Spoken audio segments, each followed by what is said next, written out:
Hello students, very good morning. In the previous lecture of this chapter Why do fall ill, we have discussed about the sign and symptoms of organ and tissue specificity. After that, in this lecture today we are going to discuss about the severity of the disease and some common effects of these, you can say, pathogen or the disease on the body of the organism. Let us start with the severity of a disease.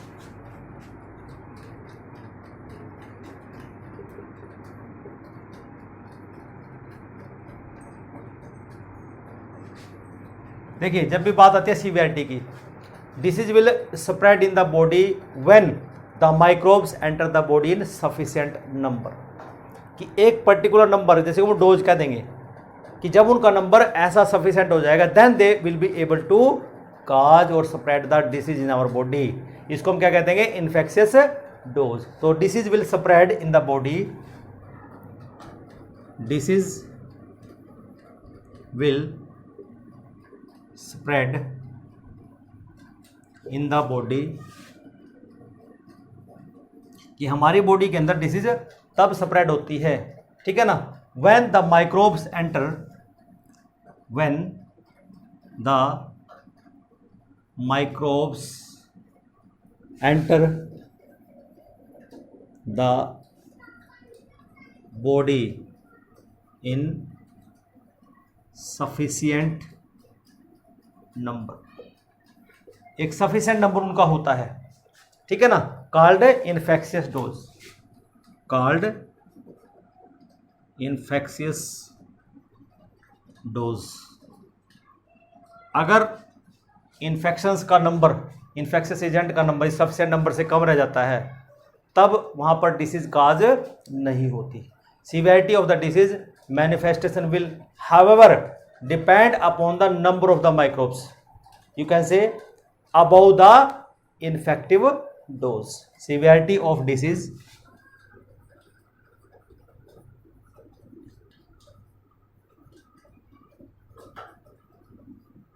however depends, किसके ऊपर depend कर रही है? कि जो infectious dose हम लेते हैं उससे ज़्यादा जब माइक्रोब्स हमारी बॉडी के अंदर एंटर कर जाते हैं उसके ऊपर डिपेंड करती है. However depends upon the number of microbes, upon the number of microbes, के जो नंबर है micro above the infectious dose, above the infectious dose. इसके ऊपर निर्भर करता है इन्फेक्शियस डोज से अब वो जब हमारे पास नंबर हो जाएगा.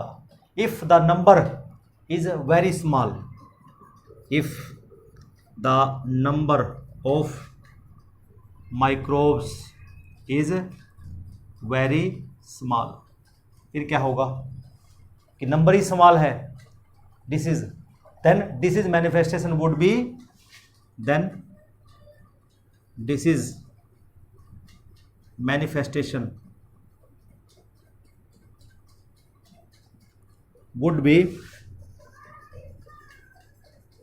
कैसी होगी? ज्यादा होगी, कम होगी? इट इज माइनर और sometime it is unnoticed,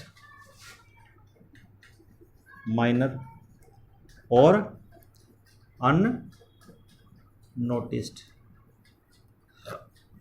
unnoticed हो जाएगी, उसकी तरफ ध्यान नहीं होगा. तो ये तो हो गया सीवियरिटी ऑफ द डिसीज, किसके ऊपर डिपेंड करती है, क्या कारण रहते हैं. अब बात कर लेते हैं इसके कॉमन इफेक्ट क्या होंगे. कॉमन इफेक्ट्स पढ़ लेते हैं.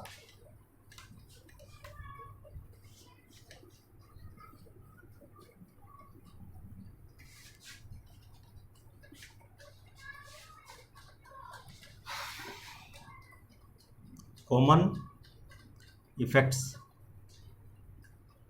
अब ये कॉमन इफेक्ट्स क्या होंगे?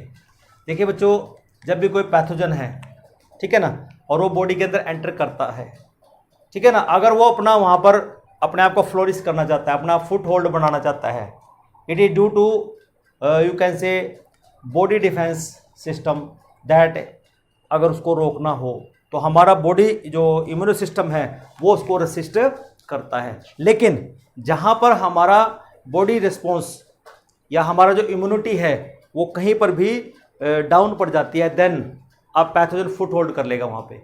लेकिन जो पैथोजन है it does not get foot hold due to the presence of the body defence system. तो हमारी बॉडी डिफेंस सिस्टम है तभी वो अपना वहाँ पर कब्जा नहीं जमा सकता, ठीक है ना। A pathogen does not foot hold, कि फुट होल्ड का मतलब यहां पे है कि अपना कब्जा नहीं जमा सकता हमारी बॉडी में, due to presence of, not get foot hold, foot hold due to presence of body defence system. हमारी बॉडी का डिफेंस सिस्टम है जो उसको फुट होल्ड मीन्स उसको रोकता है, अपने आप को मीन्स इन्फेक्शन करने से रोकता है, ठीक है ना। अब यहाँ पर जो बॉडी डिफेंस सिस्टम है उसमें क्या क्या चीज़ें आती हैं।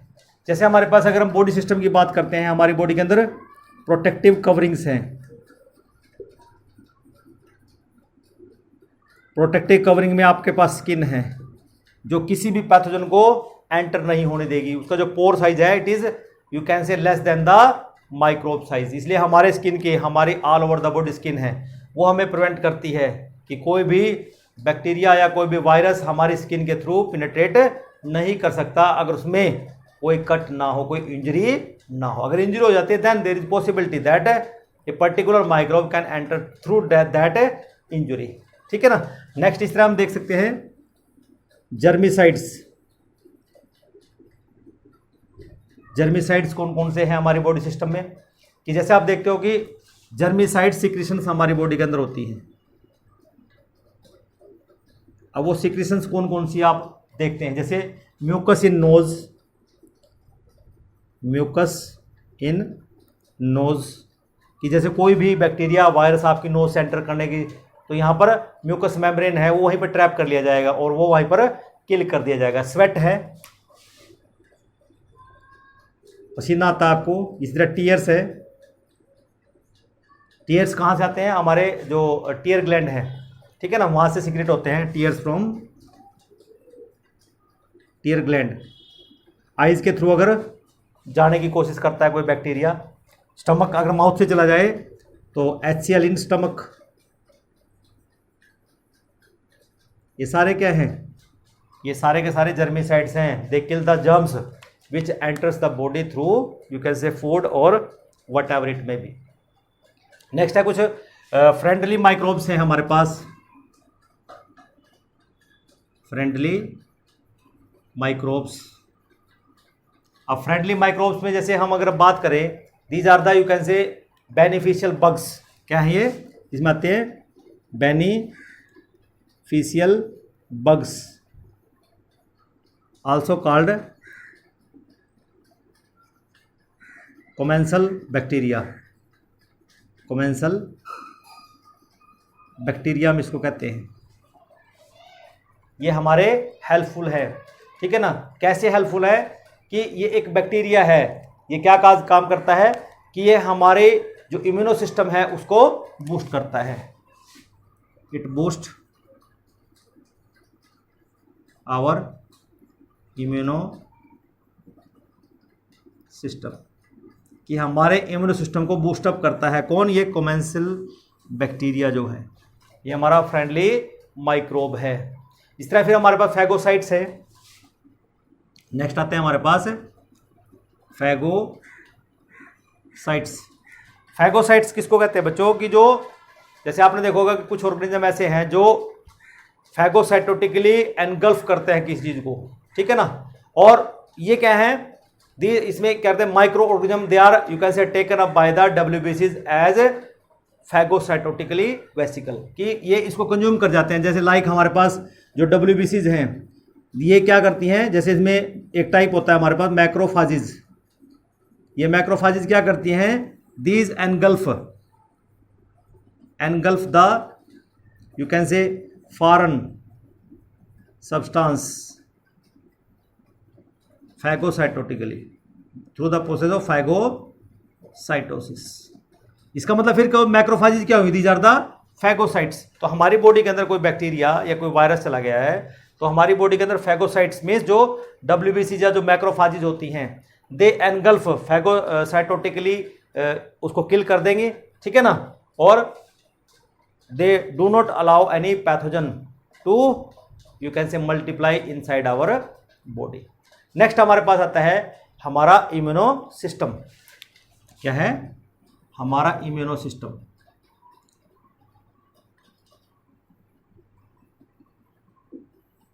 अब इम्यूनो सिस्टम क्या है, सोचने की बात है कि it is a complex of special cells. क्या है ये? It is a complex of special cells. किसमें कुछ स्पेशल टाइप के सेल्स हैं, उनका वो उसमें ये होते हैं। अब वो स्पेशल टाइप के सेल्स कौन कौन से हैं, ठीक है ना, और उसमें कुछ बायोकेमिकल भी हो सकते हैं, केमिकल सेल्स एंड बायोकेमिकल्स, जो हमारे बॉडी के इम्यूनो सिस्टम में अंडर आते हैं। इसमें आपके पास आएंगे टी सेल्स हैं, बी सेल्स हैं, ये तो सेल्स हो गए, और जो बायोकेमिकल की मैंने बात की वो कौन सा हो जाएगा, एंटीबॉडी। ये करते क्या हैं कि जो टी सेल्स है जो बी सेल्स है ये क्या करेंगे, ये पैथोजन को क्या करेंगे, होल्ड कर लेंगे, उसको इमोबलाइज कर देंगे, दोनों के दोनों टी सेल बी सेल ये क्या करते हैं, पैथोजन को क्या करेंगे, pathogen get immobilised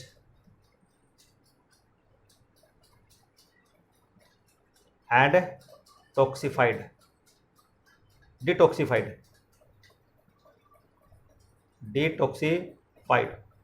and kill, ये इसको मार देती है, ठीक है ना। तो इस तरह से बच्चों हम ये देखते हैं कि ये हमारी बॉडी का इम्यूनो सिस्टम है, एंड इन दिस वे जो हमारा बॉडी का जो डिफेंस सिस्टम है वो किसी भी पैथोजन को होल्ड नहीं बनाने देता, हमारी बॉडी को मल्टीप्लाई नहीं होने देता। लेकिन क्या सारे के फिर अभी बीमारियां क्यों हो रही हैं, अगर इतना बड़ा सिस्टम हमारी बॉडी के अंदर लगा हुआ है, still we are getting the disease. इसमें क्या होगा कि कुछ बैक्टीरिया या माइक्रोब्स हैं, दे एस्केप, वो बच के निकल जाते हैं इस डिफेंस सिस्टम से, and enters the body cells.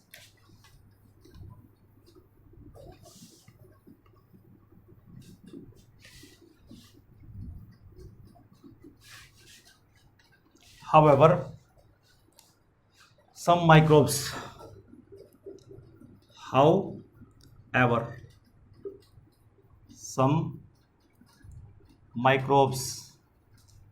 escape and enters the body cells,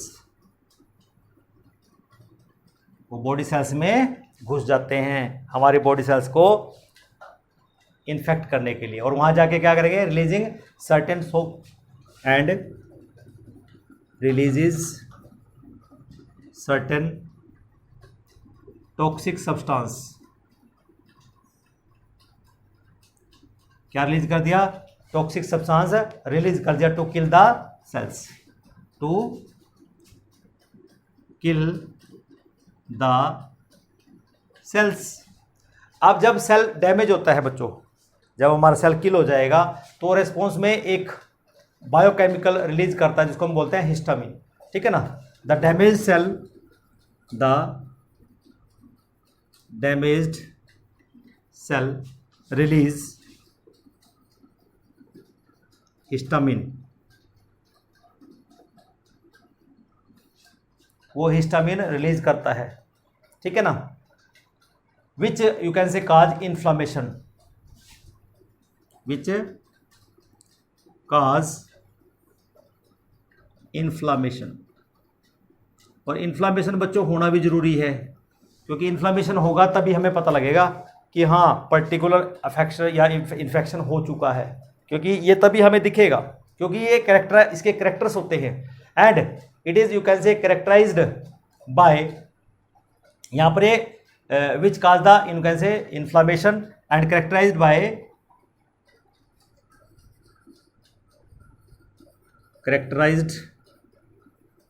bye कि कैसे हमें एक पर्टिकुलर करेक्टर यहां पर दिखेगा। ठीक है, इसमें क्या करेगा, characterised by dilation of capillaries, dilation of capillaries में जो हमारी कैपिलरीज हैं उनको चौड़ा कर देगा। इसका मतलब क्या हुआ कि जहां पर इंजरी हुई है या जहां पर डैमेज हुआ है तो वहां पर कैपिलरीज को चौड़ा कर दे, ज्यादा ब्लड वहां पर जाएगा। And small blood vessels, and small blood vessels, उनको चौड़ा कर देगा। ठीक है ना, surrounding the place of injury, surrounding the place of injury, तो वहां पर वो सराउंड हो जाएगा ब्लड से, प्लेस ऑफ इंजरी हमारा। ठीक है ना, अब क्या होगा, जो इन्फेक्टेड एरिया है दैट बिकम्स पेनफुल, वहां दर्द होगा, वहां रेडनेस भी आ जाएगी, वहां थोड़ी सी स्वेलिंग भी आ जाएगी। तो ये क्या हुआ, these are some general effects of the you can say this inflammatory response. The infected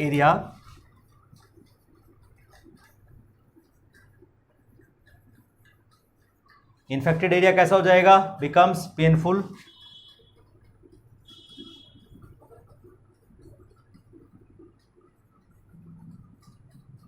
red, swollen,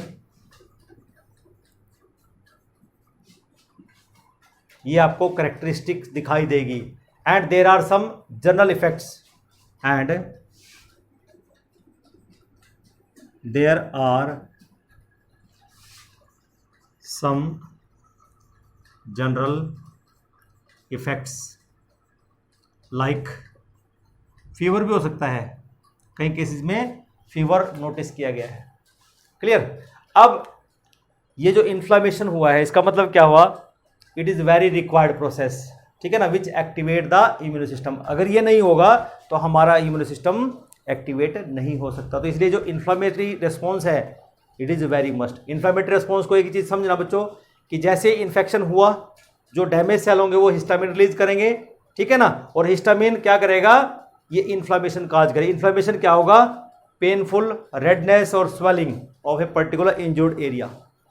जब भी आपको कोई कट लगता है वहां से थोड़ी बहुत या चोट लगती है तो स्वेलिंग आ जाती है, रेडनेस बढ़ जाती है। इसका मतलब क्या हुआ कि जो इंजर्ड हुए सेल्स उन्होंने हिस्टामिन रिलीज कर दिया है, इन्फ्लामेशन हो चुका है, अब आपको पेन भी हो रहा है, वहां पे रेडनेस भी आ गई है और स्वेलिंग भी आ गई है। इसका मतलब अब हमारा इम्यूनो सिस्टम क्या हो जाएगा, इवोक हो जाएगा, ताकि वहां इंजरी की जगह से कोई बाहर का पैथोजन एंटर ना कर जाए और उसको प्रिवेंट करने के लिए फर्दर यहां पर इन्फेक्शन काज ना हो। तो इसका मतलब क्या हुआ, जो इन्फ्लामेशन है it is the required process.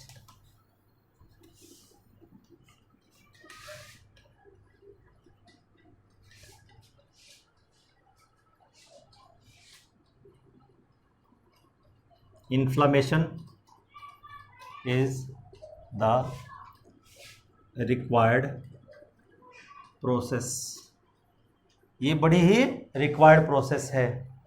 Which activates the immuno system, which activates immuno system, जो हमारे इम्यूनो सिस्टम को एक्टिवेट करेगा। क्लियर। अब जब इम्यूनो सिस्टम एक्टिवेट होता है इसमें क्या होता है कि हमारे जो टी सेल्स हैं, जो बी सेल्स हैं और जो हम एंटीबॉडीज की बात करते हैं, ठीक है ना, वो उस एरिया में लोकलाइज्ड हो जाएंगी। ठीक है ना, तो इसमें क्या होगा, the T cells, B cells, ठीक है ना, और दूसरा क्या बोला हमने, that is antibodies and antibodies. ये हमारा इम्यूनो सिस्टम क्या, भी मैंने बोला कि कॉम्प्लेक्स, ये तीन चीजें होती हैं। Appears in the region, appears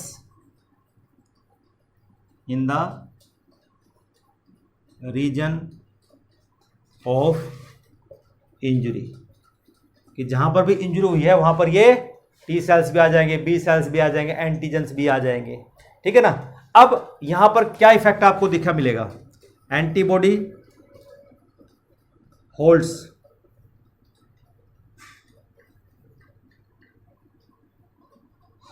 antigen. Antigen एक प्रोटीन है या एक केमिकल हो सकता है which is secreted by the pathogen.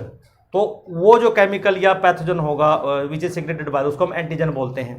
Antibody क्या करेगी, उसके साथ एंटीजन के साथ बाइंड कर जाएगी, उसको होल्ड कर लेगी। And B and T cells hold pathogen, B cells and T cells holds pathogen. देखो कितना अच्छा मैकेनिज्म है इन सेल्स का, कि जो एंटीबॉडी है वो तो एंटीजन, एंटीजन क्या है, एक प्रोटीन भी हो सकता है, केमिकल हो सकता है which is secreted by the pathogen. तो ये एंटीबॉडी तो उस पैथोजन एंटीजन के साथ बाइंड कर जाएगी, और जो टी सेल्स और बी सेल्स है हमारे, ये पैथोजन को होल्ड कर लेंगे, उसको पकड़ लेंगे अच्छी तरह से। And both are immobilised, and both are immobilised, इनको क्या कर दिया जाएगा, इमोबिलाइज। अब वो हिल नहीं सकते, ठीक है ना। And the मैक्रोफाजेज engulf them, and मैक्रोफाजेज engulf them by the process of phagocytosis. कौन सी प्रोसेस है, by process of phagocytosis. Phagocytosis का मतलब होता है कि कोई भी, चाहे डब्ल्यूबीसी या मैक्रोफाज है, वो क्या करेगी, जैसे अमीबा अपना फूड लेता है ना, वो फैगोसाइटोसिस के थ्रू ही ले रहा है फूड को, तो इसी तरह जो डब्ल्यूबीसी है वो फैगोसाइटोटिकली उस पैथोजन को एनगल्फ कर जाएंगी, ठीक है ना। लेकिन हम जब बात करते हैं एचआईवी की, एचआईवी के केस में ऐसा नहीं होता, ऐसा मैकेनिज्म नहीं होता। तभी हम देखते हैं कि जो एचआईवी है उसको हम कंट्रोल भी नहीं कर पा रहे हैं। उस केस में क्या है जरा वो देख लीजिए। But in case of HIV infection,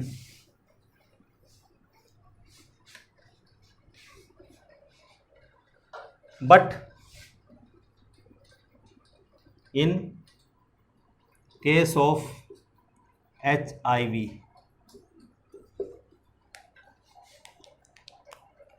HIV के केस में, इन्फेक्शन में, immuno system is damaged. HIV infection, the immune system is damaged. इसका मतलब क्या हुआ कि हमारे जो इम्यूनो सिस्टम के सेल्स हैं वो ही डैमेज कर दिए हैं इस वायरस ने, ठीक है ना। So person can not even fight, so person can not even fight against, कि वो इन बीमारियों के खिलाफ नहीं लड़ सकता। Microbes of, against microbes of, कि जो कॉमन कोल्ड होता है ना, ठीक है ना, कोल्ड, उसके खिलाफ भी नहीं लड़ सकता। कोल्ड है, कफ है, जिससे कफ होती है, इसके खिलाफ भी उनका इम्यूनो रिस्पॉन्स जीरो हो जाता है। इस तरह डायरिया है, इनके खिलाफ भी वो नहीं लड़ पा रहा है, एटसेट्रा। एंड इवन जो कोल्ड है, जो कोल्ड होता है ना उनको, वो किस में कन्वर्ट हो जाता है, changed into pneumonia. Cold changed into pneumonia, उनको निमोनिया में कन्वर्ट हो जाएगा वो। देखो कितनी भारी प्रॉब्लम हो जाती है, क्यों, इम्यूनो सिस्टम काम ही नहीं कर रहा है, ठीक है ना। And you can say a minor gut infection में प्रोड्यूस डायरिया। अगर उनको कोई गट इन्फेक्शन भी हो गया ना, उससे भी उनको डायरिया हो जाता है। ए माइनर गट इन्फेक्शन अगर उनको हो जाता है, गट इन्फेक्शन, ठीक है ना, रिजल्ट्स और produce diarrhoea, results in diarrhoea. Diarrhoea होता है, लूज मोशन उनको लग जाते हैं, ठीक है ना, with blood loss, with blood loss. तो इसका मतलब क्या हुआ कि हम ये कह सकते हैं कि जब किसी को एड्स होती है, ठीक है ना, वो उस HIV इन्फेक्शन के कारण नहीं मरता, वो मरता किस कारण है, वो अदर इन्फेक्शंस के कारण मरता है।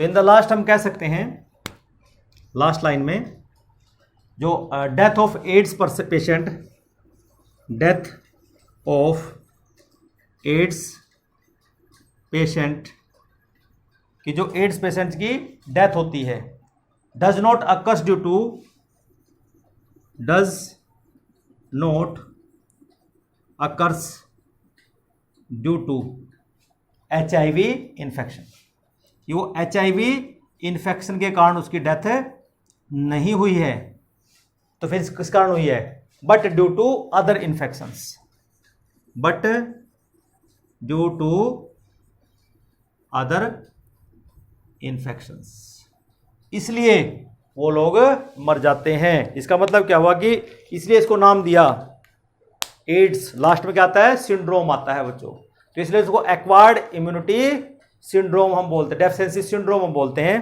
कि उनकी जो इम्यूनिटी है it has become very very down, उनको कोई भी डिसीज आसानी से लग जाती है, इवन कोल्ड जो कॉमन कोल्ड है वो उनमें निमोनिया में कन्वर्ट हो जाता है, इसलिए वो लोग जल्दी से क्या होते हैं, goes near to the death if they are, you can say get this HIV virus. ठीक है बच्चों, आज के लिए हम इतना ही पढ़ेंगे। अगले लेक्चर में बच्चों हम देखेंगे कि हमारे पास जो प्रिंसिपल्स ऑफ ट्रीटमेंट रहता है और जो डॉक्टर हमें ट्रीटमेंट देता है वो कैसे देता है, ठीक है ना, बड़ा इंटरेस्टिंग टॉपिक रहेगा वो भी। और उसके बाद हम ये देखेंगे जो प्रिवेंशन हम रखते हैं कि ट्रीटमेंट हम ले रहे हैं, prevention is better than cure, why, तो इस तरह के जो क्वेश्चंस हैं हम अगले लेक्चर में कंप्लीट करेंगे। सो अगले लेक्चर का इंतजार कीजिए। Till then have a nice day, thank you.